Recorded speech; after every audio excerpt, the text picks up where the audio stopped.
안녕하십니까. 이 시간에는 병신호목계 훈련 교재 제4과 콜링에 관해서 말씀드리겠습니다. 누구나 다 부름을 받았지만은 병신도도 부름을 받았다는 그런 내용이 되겠습니다. 하나님께서 시작하신다. 제4가 부름받은 성경적인 예 모세 출애굽기 3장 4절에서 부름받았죠. 사무엘 3장 성년에서 부름받았습니다. 베드로 마태복음 4장 18절 20절 바닷가에서 부름받았죠. 하나님께서 사무엘을 부르실 때 다른 이의 목소리를 사용하신 것처럼 하나님께서 여러분을 부르실 때 성령께서 다른 사람을 통해 여러분의 내면에 말씀하시로 소명을 확증해 주시기도 한다. 로마서 8장 16절입니다. 3번 우리는 부름과 파송의 차이를 구별해야 합니다. 모든 경우에 하나님께서는 우선 사람을 그에게 부르시고 먼저 부르시고 그 다음에 목회 사역을 하도록 그들을 보내시는 것입니다. 예수님도 먼저 제자들을 부르셨고 그들을 훈련시키고 그리고 나서 사도로서 그들을 파송하셨습니다.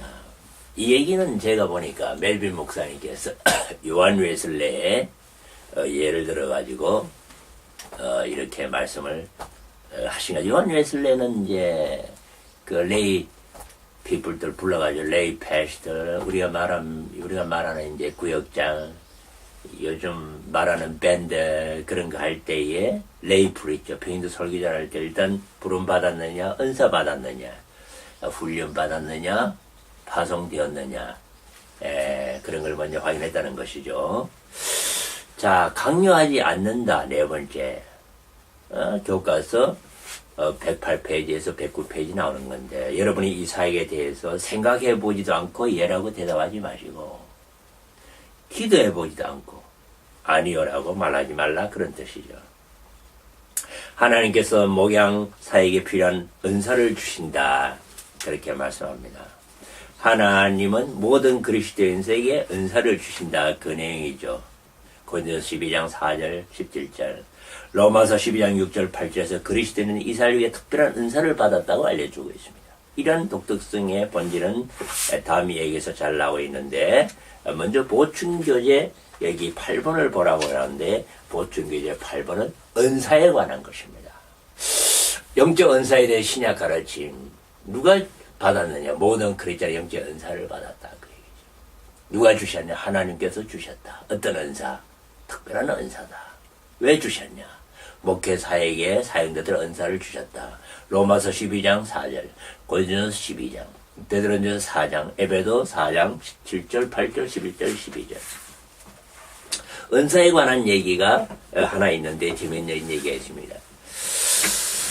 동물들이 다니는 학교가 있었다. 그 교육 과정들은 달리기, 기어오르기, 날기 그리고 수영하기였다. 그리고 모든 동물들은 모든 과목을 들어야만 했다. 수영 과목에서는 오리가 가장 뛰어났고 그는 날기 과목에서 등급을 통과할 수 있다. 그러나 달리기에서는 자신이 없었다. 그래서 그는 방과후에 남은 시간을 달리기를 연습하는데 볼다. 그러자 그의 물갈기 발이 다 상처가 말았다. 발의 상처 때문에 오리는 수영도 잘 못하게 됐다. 이런 식으로 동물학교에 관한 얘기입니다.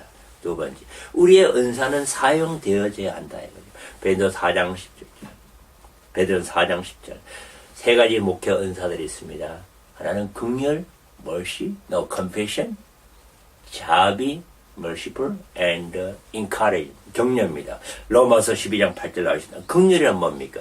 동정의 내적인 느낌입니다. 동정심과 감정이입, 다른 사람을 도우려는 열망입니다.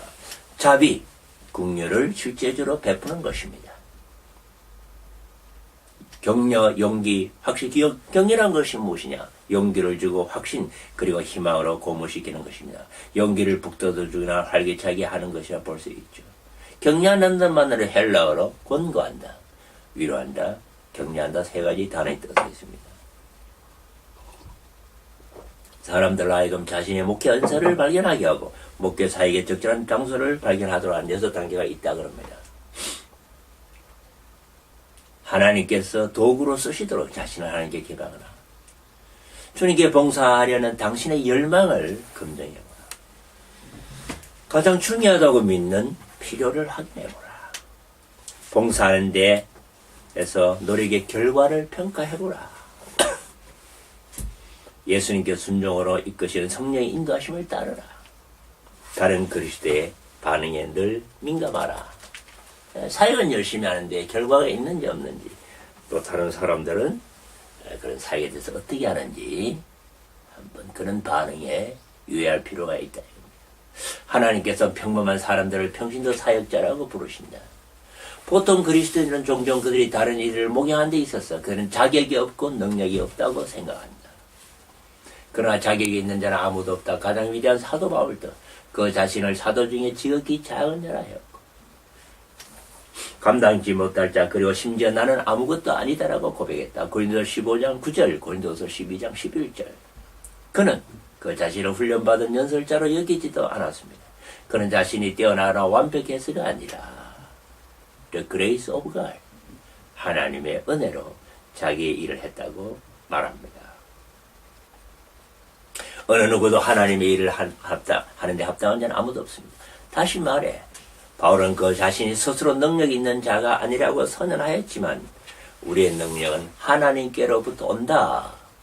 고린도서 3장 15절에서 그가 고백하는 그런 능력에 기인한다는 뜻이죠. 하나님께서 우리를 사역자로서 능력이 있도록 우리를 만드셨다고 바울은 고백합니다. 예수님께서 우리 스스로는 가치가 없고 자기게 안 된다는 걸 알고 계십니다. 그러므로 만약 우리가 열매를 맺으려면 반드시 그분 안에 머물러 있어야 한다. 그렇게 말씀합니다. 그는 또한 나를 떠나서는 너희가 아무것도 할 수 없다. 요한복음 15장 4절 5절. 평신도 사역자가 된 능력은 자격이 있거나 능력의 문제가 아니라 그것은 은사, gift, calling, 부르심, 그리고 예수님 안에 거함, abide in Jesus, 거함의 문제입니다. 하나님의 은사와 부르심이 없는 그리스도는 없습니다. 그의 영이 우리를 예수 안에 거하게 하는 것입니다. 보충교재 9번을 보라고 나와 있는데요. 보충교재 9번 리더십에 관한 겁니다. 재밌는 얘기인데요. 어떤 리더십 기관이 예수님의 12제자를 검토했다는 것이 아닙니다.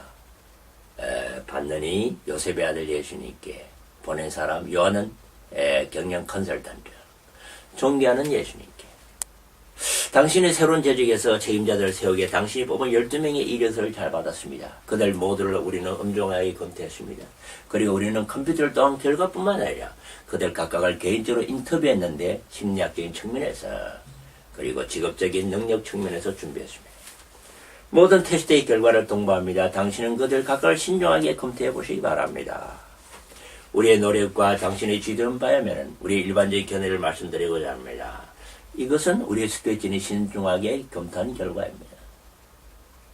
우리의 스태프진들에 의하면 당신이 제출한 이력서의 사람들은 당신이 하고자 하는 일의 성격에 비춰볼 때 배경, 교육, 그리고 직업적인 능력이 결여됩니다. 그들은 팀워크에 대한 개념이 없습니다.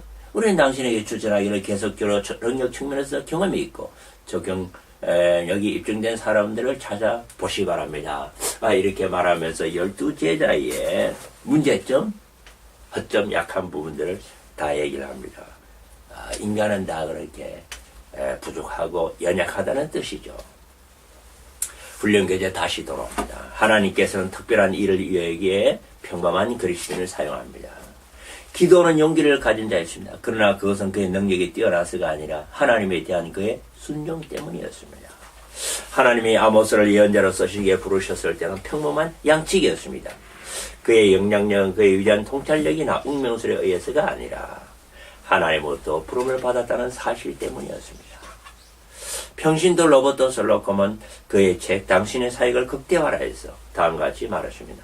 나는 21세기 효과적인 교회는 보통 그리스도인들을 움직이고 mobilizing, equipping, 준비시키고 empowering, 지지하고 그리고 서포팅, 지지하는 교회라고 확신합니다.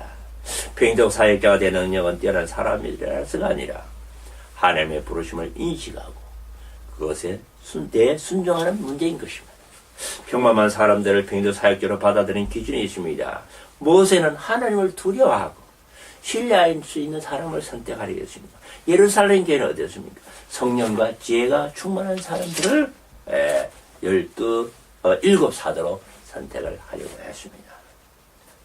우리가 생각해 볼 때 평적 사역자가 갖춰야 될 그런 기준으로 여러분들이 제안하고 싶은 것은 무엇입니까? 교회들마다 다니면서 제가 다 물어봅니다. 어떤 사람들은 인내가 필요하다. 어떤 사람은 성령이 충만해야 한다. 어떤 사람은 지혜가 있어야 된다. 그렇게 제안을 해줍니다. 마지막으로 하나님께서 자신의 백성들을 돌보도록 할 때 여러분들 개개인에게 주는 보상이 있습니다. 첫 번째, 영적인 성장이 가속화됩니다. 지금까지 성장이 안 된 것은 아닌데 이 사역을 하면서 영적인 성장이 더 가속화되죠. 두 번째, 새로운 우정과 깊어지는 관계성에 대한 기쁨입니다. 사람들과 관계성을 더 깊게 가질수록 기쁨을 느끼게 된다는 것이죠. 3번, 중요한 목회에서 당신의 은사를 사용함으로부터 오는 내적인 성취감입니다. 목회자들은 목회하면서 성취감을 느끼지 않습니까? 우리 성도들도 주의를 하면서 반드시 성취감, the sense of accomplishment, 성취감을 받아야 됩니다. 네 번째, 돌보는 사람은 이런 돌봄 사역에서 자신이 돌봐진다는 것입니다. 장래보상 베드로 5장 4절, 영광의 면류관을 받겠다고 말하는 것입니다. 전도하는 사람은 생명의 면류관을 주겠다. 돌봄을 잘하는 사람은 영광의 면류관을 주겠다. 그렇게 성경에서 말하고 있는 것입니다. 감사합니다.